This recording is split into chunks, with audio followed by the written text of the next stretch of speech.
Welcome to the DMF. I am your host, Justin Yance, and today is part 6 of my interview with Evan Crooke. He is a producer, a distributor, a director, and a writer. Enjoy. Let's talk a little bit about some of the mistakes going back with the Killing Joke. You hinted at one with, the distributor. What would you have done different now? I mean, hindsight's 2020, but I would have asked for more money up front, a lot more money up front, if I had known what I know today. Before that, Brett did a great job. He poured his heart and soul into it. He did a really good job with the character. Unfortunately, even back then and still today, and more so today than ever, we live in a world of star power. And Brett at that time was not a huge name. The biggest mistake I think I made was not banking on myself financially enough to go that extra mile. So let me equate this way. If a husband and wife or a boyfriend and girlfriend or whoever go to buy their first house and it's really a great house and you do your research and you're thinking, well, I could buy the house near the ocean where it's going to cost me $300,000 more. But I've done my research and my research tells me that this house at this real estate based on location is going to have a much higher chance of selling better down the road. So this $300,000 is not just the $300,000. Now it's an insurance policy that I'll have no problem in selling this house for greater amount of profit down the road and I can unload it faster. Or do I want to stay on the other side of town, spend $300,000 less, but have a view of the woods, no view of the ocean? Which way do I go? So I had the ability to get Flavor of the Month to play Michael Sanford. It would have cost me, just by chance, about $379,000 more. $379,000 or so more, or $400,000 more, or whatever, was a lot of money when you're financing the project with yourself. With your family's money, and you're putting all of your family's money at risk. However, we had it. We could have done it. I had made the argument to myself and I had made the argument to the family that we should probably spend the extra money. But I didn't make the argument strong enough. And I think my family, my dad and I both didn't have enough confidence in my ability to execute that we could safeguard that extra money. And those were precious dollars. Remember where all this was coming from. And all money was, that was a lot of money. And so my number one first failure was not spending the extra money to hire Flavor of the Month. Not because Brett couldn't do the job. Brett did I understand. Brett did a great job. He just wasn't here's how we learned this the hard way. You want to hear at the cover of the movie, you know? Look at the next, right, exactly. And I had what did they put on there? They did not put Brett McConnell's face on they put somebody. Right. They put a girl in a jar. Right. And that's another reason I got mad with the distributor, by the way. So the foreign artwork is very different. I don't know if you saw the foreign artwork, but that's very different. Yeah. And the other real issue was that Carol Kerb and I had conversations where I was on speakerphone listening. And she was talking to the presidents of two major companies, huge, that said that they would have taken The Killing Jar out theatrically to well over 50 different cities or 100 different cities theatrically, as well as just big. The key problem was we didn't have Flavor of the Month. That was what I was going to say is that I had put a sticky note in front of Carol while we were having this call, and I asked her to ask him, what about James Spader? And she said, so that was a mistake. That was mistake number one. Mistake number two was not negotiating hard enough for more money up front, not having spent enough time to learn about distribution myself as an artist. I could have. I did a lot of learning more than other filmmakers about distribution, but probably would have helped if I could have done more. And I felt compelled to make a decision quickly about US distribution. But it was, but then again, you make the best choice that you can make at the time with the data that you have, and hope for the best. But I think the game would have changed quite a bit if we had bigger star power. Yes. I mean, they would have definitely put his face on the cover Absolutely. of the film. Absolutely. It would have made a big difference. So that was a big, hard lesson. But it's fair because I mean, unless you've done it before, how else are you going to learn it? That's the problem, I think, with the industry. See, you can go to film school, you can learn that. Right. But there's not like a film business school. No, there isn't. Where they teach you. There's no hard knock. It's called. And I think that's by design. They don't really want you to know. The less you know, the more we can, swindle you out of whatever we want. So I think, I think in some ways it's designed. Well, I mean, how are you going to do a film school where you make, I mean, where you would, in order to do a film school that's realistic to life, you would have to ask every filmmaker to basically spend the money on the tuition as well as park aside 500,000 to $1 million to go actually make a real movie. Quite a bit. But they could teach them, the lessons of the people that had made mistakes. Just and yeah, a whole course on just listening to the mistakes would be helpful. And some institutions are probably doing that. It's a very, it's a really painful one. You're in a business where you're subject to being rejected, and you're in a business that you're subject to being criticized and ridiculed for your art and what you've created. And then on top of it, you have to deal with chasing money and basically getting not getting your money back. So it's an insanity as far as an industry. Once again, this is exactly why I don't have a lot of respect for all of us in the industry that everyone else seems to have respect for, because it is not a business model that is well thought out. It's well thought out for a few people that's called the studios, who have always been in control of the strings and have been in power, and they call the shots. And in the end, that really hasn't changed that much. And so no. And so, but I see it's starting to change, because I think people are starting to wise up to it and realize what is the independent world is dead. If anything, look at Amazon. Amazon is a studio now, right? One would argue Amazon is a studio. They've earned their stripes. Yeah, they got MGM. Netflix is a stripe. They've earned their stripes.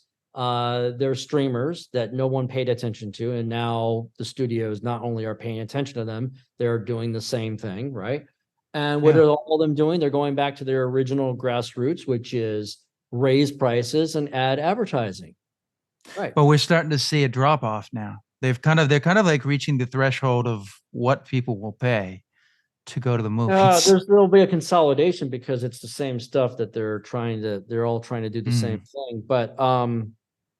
But the independent movie itself, the idea of the independent movie and the independent world has really, it's in the worst shape it's ever been in. I mean, really. Yeah. Well, you saw what's happened. I mean, look, Fox made Fox Searchlight films. Universal did Focus Features. Right. They kind of created their own like little independent. They did what Disney was doing with Miramax. Right. And they kind of all took that model, and now they're kind of doing. But you're right. There's now, I don't know who. If you look at like a place like A24, that's kind of become its own name into itself. I feel like there's a really interesting story about how that came about. Because now they're kind of their own studio. Like it used to be, they were kind of piggybacking, I think, off the other ones. Right. So what's the answer to that? What's the answer to that? The answer is what? What's the answer? Content. Strong content, Yes. strong content, always strong content.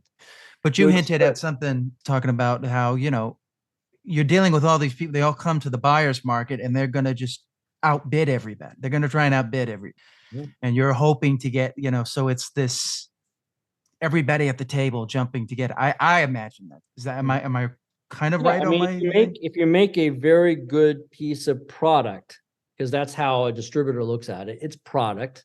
They don't care how Yeah. many hours you put into it. They don't care how emotionally attached you are to it. They don't care if you're telling a story about your upbringing or your grandmother or your this or that. No one cares about that. They might Yeah. pretend to care about that, but they don't.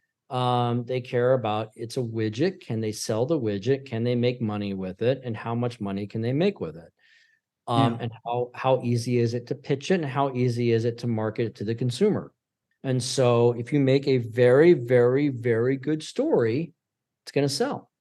And so what that gets down to is that process. Like I said earlier, I was spending 5 months just doing the outline on this new project that we're going to develop into a script. The script is still the old saying, the script is the most important. It still is. Next comes the cast and then the process of how you execute that, right? So What's the significance of Osiris, the name entertainment? Was it just just a name. I was I wanted a name that was seemed to be interesting and different, and I didn't realize, but until later, that it was the god of life and death, basically, for the Egyptian mythology, and so I thought it was a cool name, and I wanted something different to go along with Paragon, and Osiris was going to focus on distribution, and Paragon would focus on feature film distribution with we did some deals with AMC and Regal Theaters and Man Theaters and so on. But and then now, Paragon will also get back into activity of getting back into production. But so yeah, Osiris, I was just fascinated by all the Egyptian symbols and all that kind of stuff. So what's something you would like people to know more about when it comes to producing a film or distributing it? I mean, we've talked a lot about this, but is there something specific that we haven't touched on? I think the most important thing is to figure out what makes you happy.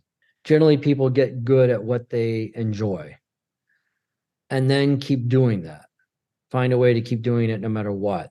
Number two, you also have to be willing to dive into the areas that are uncomfortable, the areas that you don't like, to educate yourself. For example, when I talk to classes or I'll talk at a film festival, a lot of times I tell people the most important thing in distribution is you've got to know your contracts. You've got to learn the legalities. And I'd say to the audience, do you know what E&O is? Do you know what, gap financing is? Do you know what auditing rights are? Do you know what the different elements that you're going to be required to deliver? Do you know what a QR report is? Do you know what, I mean, just basic stuff. Some filmmakers know this. A lot of filmmakers don't. Do you know that it's most likely helpful if you have E&O insurance before you start production? And you know that even if you really want to be thorough like me, you get E&O insurance while you're developing your script. And if you're going to option a book and you're not going to shoot until 3 years later, get the E&O insurance when you get the book. Stuff like that. Do you have a good lawyer?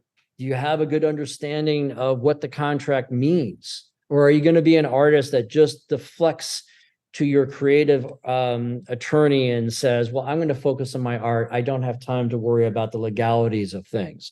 Well, if that's the case, if you don't have the time to educate yourself about the uncomfortable parts or the boring parts of your industry, then you might as well not blame anybody the day that you get screwed over and you don't see a check because you didn't take the time to read the script. I mean, to read the contract.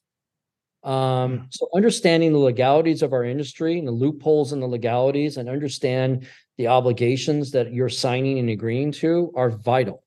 If I had a penny for every time that I had a filmmaker come to me years after their movie has come out in the marketplace and say to me, well, I didn't get a report. I haven't heard from you in 3 years, or I haven't heard from you in a year from now or 6 months.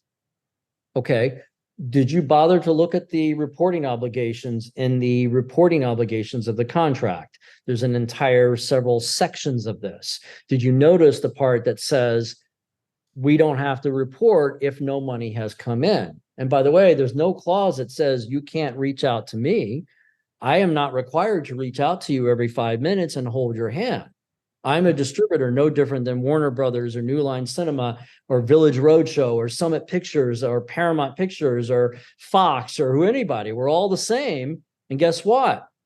The reporting obligations are rather important. And you chose to just ignore that because you were reacting with emotion instead of being a business person. Take the emotional cap off, put the business cap on, and focus like a business person. Oh, you can't never make business decisions on right. emotion. Right, exactly. And you can't do that, then you're making a mistake. So one of the biggest things I always say is this is a business built on art. It is not the other way around. And most of the time, artists get it backwards. They think automatically it's the other way around. It's not. It's a business, first and foremost, to make money, built on art. And in spite of the criticisms that I have of the studios, and in spite of the criticisms that I have of the people in the industry patting themselves on the back too much and glorifying themselves and thinking that they deserve the red carpets when it's really the engineers and the people saving lives and doctors and teachers and so on that really truly deserve the red carpets. Even with all that said, I still have respect for the engine. And I recognize one thing that still has been true to me, even though it is not, and true to me since day one that I got into the industry. And I'd say the day that I really got into industry was the day that I was in college and said to my dad that I found out what I love to do, that I want to do the rest of my life, which is essentially what I was saying is I want to be part of the storytelling business. I recognized even on that day that it was a business to make money. I found what I was telling my dad was I found a way to use my skill set, my mind, my craft to make a living. Make a living, that means make money. So if you recognize that you're in this business and you're getting in the business because you want to make a living at it, then respect that it's a business and treat it like a business. Do not cry. Do not spend money on making a movie if you're not willing to lose that money. Just like if you buy a car and you're not willing to lose that car, you shouldn't have had the car to begin with. So spend the money, knowing the risk, understand the contract, read the contract. If you don't know the contract, then find someone to teach it to you and learn it, because you got no one else to blame but yourself. And don't come back to me or anyone else down the road and say, well, I'm an artist. I'm an artist. I had to focus on the artwork. I can't get distracted. My answer to you is, can you walk and chew gum or not? If you can walk and chew gum and you can drink a bottle of water and drive a car, guess what? You can do your creativity and you can also understand the business side of our industry. And This sounds like somebody that this sounds like a lot of experience where people have called you up and had this conversation. It's not just that, it's what I also I've had lots of people complain about other distributors. And I've analyzed, I have taken the time to even run the experiments and analyze other distributors' reports to see if wrongdoing had occurred. I have, and sometimes there has been, sometimes there is stealing. Sometimes there are distributors that are blatantly stealing from filmmakers. Sometimes there are filmmakers who are blatantly taking advantage of distributors. It is not just one way. Sometimes there are filmmakers who say, I didn't get paid for the last payment 5 years ago. And then we send them proof of payment and, oh yeah, I did. I must have forgotten. But the first barrage of emails is this attack and nasty attack, like you are a monster because you're wearing the distributor hat. You're a criminal by being guilty of association, you know? Yeah. And so, I have never stolen from anyone. And at the end of the day, Not every distributor is a criminal. Not every distributor is doing wrongdoing. The margins of success in the distribution world are actually razor thin. They're very thin. And so unless you're someone like the studios, like Warner Brothers or Fox or whatever, the margins are really, really thin. That's why so few distributors have survived all the changes. And so the biggest lesson for filmmakers is to find what you're good at, know what really makes you happy, what you love, then learn as much as you can about the business side of your industry. That includes the legalities, it includes locations, it includes what states give kickbacks as far as money and how that works, the loopholes on it, and understand the risk and understand how to manage risk appropriately. That's one of the other failures that I'm noticing in our country in general, but also in our industry. People have the inability to manage risk anymore. So they want to spend money, go make something, knowing that it's one of the biggest risks in the world is to go make a movie. And then they want to complain to themselves about it and have somebody magically make it go away and for them to be solvent. You know, I had a film that I picked up from a filmmaker who was a great filmmaker, very talented. The movie was very good, but unfortunately the sales did not do as well as we had hoped. I was very honest, as I always am, very transparent. And that filmmaker brought in two other filmmakers at my booth at American Film Market. And he said to them, I'd like to introduce Evan to you. And he said, my film didn't do that well in the marketplace, but I'm bringing you in to meet Evan because he's the most honest guy I've ever met in the industry. And that was a real compliment that somebody would bring in other filmmakers and not react with emotion, and then reacted it with a proper business sense and knew that I was being transparent with him and had done everything I could, but the film just either it makes it or it doesn't make. There's a certain point that a distributor can only do what they can do. Sometimes the consumer and the timing of when a film comes out, sometimes the consumer just doesn't respond well to it. And there's nothing anybody can do.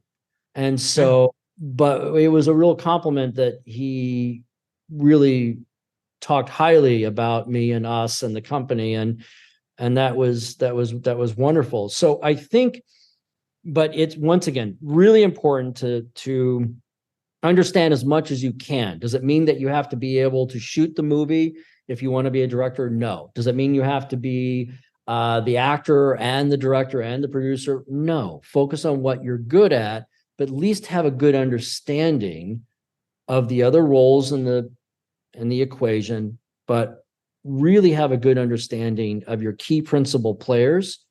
And then outside of the production zone, really have a good understanding of the pathway in which your film, TV show, short, movie, whatever it is, and how that pathway has a long journey. From the time that you shoot something to the time that it actually gets to the marketplace, it could be 18 months. And then from the time it reaches the marketplace, it could be you're babysitting that for the next 5 to 10 years. So it's a real commitment of incredible emotional attachment as well as financial commitment. And so you are really married to the piece. So that's really important. And most of the time people just get into, I just want to make a movie just because I want to go do something fun. They don't think about actually how challenging it is. And they think, well, just because I'm carrying one of these things, anybody can do it. Well, sure, anybody can do it, but do you want it seen and do you want a chance to make money? So I got into the business. The first thing I did in college when I made the first tiny thing that I did, I knew then that I wanted to make a living at this business. I wanted to make a living at telling stories. That's a big difference than saying, I want to make a story for expressing how I feel. I didn't say, I want to express my mood of the week. I didn't say, I want to make a movie about what it was like to find my mom dead on the floor at 14 years old. I want to make a movie about what it's like to grow up with learning disabilities. I want to make a movie about poverty and homelessness. No, first thing I said, I want to make a living at what I know how to do, which is to tell stories. Then I found stories that excite me. But I always knew from the beginning, this was a business built on art. And I always knew from the beginning that it was always about money. And don't be ashamed of that. Everything, for the most part, almost everything is about money. So, and you can get excited. You can get very excited and very passionate about stories you want to tell while understanding the dynamics and the principles of the money and the industry that it's associated with. The last thing I would end on is this. It's irresponsible for a filmmaker, a writer in this day and age, or any age, period, to not understand the economics. You sit down and write a script and you got 3 explosions and you haven't done your research now, today, when all the research is at your fingertips about what those 3 explosions are going to cost you. And then you get in and you find out, oh, geez, I'm $300,000 over budget. Well, guess what? Whose fault was that? Oh, well, it was the other production company, or it was the finance company. No, it was your fault. It was your own fault. You got no one else to blame but yourself. Anyway, that's my take on it. So, what specifically would you recommend having? So you've kind of hinted at it, to understand legalities and things of that nature. Look at boilerplate contracts. If you have enough money, hire an attorney that specializes in entertainment. Understand the difference between production legal. That means like contracts that go to your cast and your crew versus your above the line. So there's above the line and below the line. So above the line is your top cast, like your 2 main actors, if you will, the director yourself, your other producers, etc. Below the line, your electricians, the gaffers, this, that, your camera pullers, this, that. Understand that those legalities, production legalities, is different than, let's say, the contract between you and a distributor when you're done making the project, and understand that your distribution contract is probably one of the most important instruments that you'll be signing in that process. And that if you really need to take the time to read it again, make notes, ask yourself and make a list of questions that you don't understand, and then go with the people that you trust, and then go to your attorneys or attorney or whatever and ask them and have them walk you through it. It is money well spent. And really understanding the contract is really important. So you should see me on like a lease. I'm like, I used to see me just reading a lease. Yeah, I'll be like, I don't like this. Change this. Right. Add this in here so that I can get out of here in a month or something. Exactly. It's like, so most people don't. They just read it and they just sign it. It's like, right, but exactly. you're like, now you're locked in. Exactly. So I would say the instrument that's most important is understanding any of the legalities, but also understand how those contracts connect to a series of actions and communication. It's one thing just to look at the body of a contract, but without understanding how it connects in the bigger picture, it means nothing. So you really have to understand how it connects to what's going to happen after you sign, and what do you have to deliver. And in order to deliver certain elements, you've got to go to your post house, and the post house has to create X, Y, and Z, and blah, blah, blah. And then if the distributor has a problem with a TV network because your post house didn't deliver correctly, it's on you. And so all these things, you really got to look at it here and then go out and see how it all ties together. And that's really important. And then you've got to, it's like, I would tell filmmakers that signing contracts, either from production legal when you make a movie, to your actors and the agents and the managers and the unions, and either you're going with the union or you're not going with the union or whatever it is, and then signing a distribution contract, all these contracts, they connect to a bigger picture, and that it's no different than basically doing a marriage. If you decide to get married to someone, another human being, it is a giant commitment. And if you think it's just an easy walk in the park, then you're really setting yourself up for big trouble. And so you've got to think about, okay, what is our exit strategies? Just like you were talking about, how do we get out of this? How do we communicate? When can I communicate? When can I ask for this? When can I expect these things? And if you don't take the time to understand these things, you got no one else but yourself to blame for later when you are misinformed because you didn't take the time to read what you signed. I think one of the biggest positives to the experience of storytelling is that when you get a chance to be creative and be an actor or be a director and tell a story, no matter how small or how big that experience may be for the audience out there, it's such an emotional rush that you want to do it again and again for the rest of your life.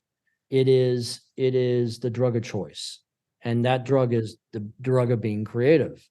And the reason is different for everybody why they're creative.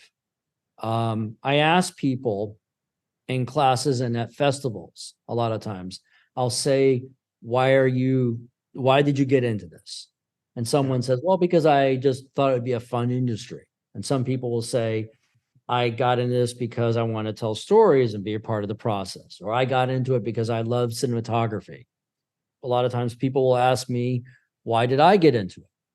And I will say to them, I got into it for two reasons. One, I didn't think I could pull it off. Number one. I mean, really, it's to stand-up comedian, the famous Jerry Seinfeld said, anybody that says they could do it is lying.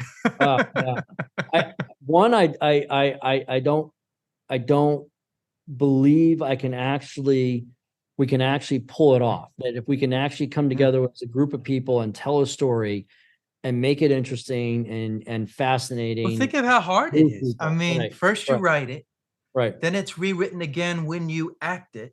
Right. Then when you go into editing, there's the final rewrite. Right. And any one of those three, it can get messed up in. Exactly. So that's reason number one. And reason number two that I do it is generally, anytime I get in the creative spirit of things and start getting creative, I learn something about myself that I didn't know. Sometimes it's something painful. Sometimes it's something joyous, but I generally learn something about myself every time. Those are the two reasons why I do it. That's what I like about meditation is it forces you to, just sit and confront yourself. Sure, of course. And I don't think there's enough things that really make people do that. No, not. I don't agree with everything this guy says, but I think he's kind of right on this. With Jordan Peterson said that that it's very hard to grow if you don't have a child. If you don't have it, and I think there is some truth to that. There's a lot of people are stuck in adolescence. Correct. Yeah, no, there's a lot of truth to that.